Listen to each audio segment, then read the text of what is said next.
எங்கேயுமே சொல்லல. It is not said anywhere in the Bible. நான் சொல்லுவேன், I would tell you. உங்களை ரட்சிப்பு நடத்துனாங்களா? So did they lead him into salvation? சந்தோஷம். It is happy. உங்களை ரட்சிப்புக்குள்ள நடத்தினவங்க மேற்கொண்டு உங்களை வசனத்துக்குள்ள நடத்தினா அங்க உட்காருங்க. The one who led you into salvation, if they lead you more into the word of God, you stay there.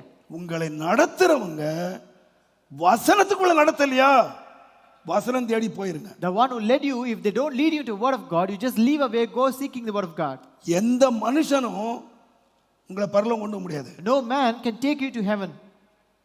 வசனம் தான் உங்கள் கால்களுக்கு தீபம். Only the word is a lamp to your feet. வசனம் தான் உங்க பாதைக்கு வெளிச்சம். The word is a light unto your path.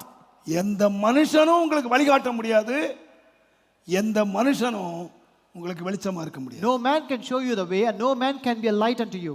வசனம் உங்களுக்கு போய்த்தால், அவர்கள் வசனத்துக்கு மாறாக பிரசங்கம் பண்றாங்க அப்படின்னு தெரிந்தால் உடனடியாக அங்கிருந்து வெளியேறுங்க. If you find they preach against the word of God, just depart.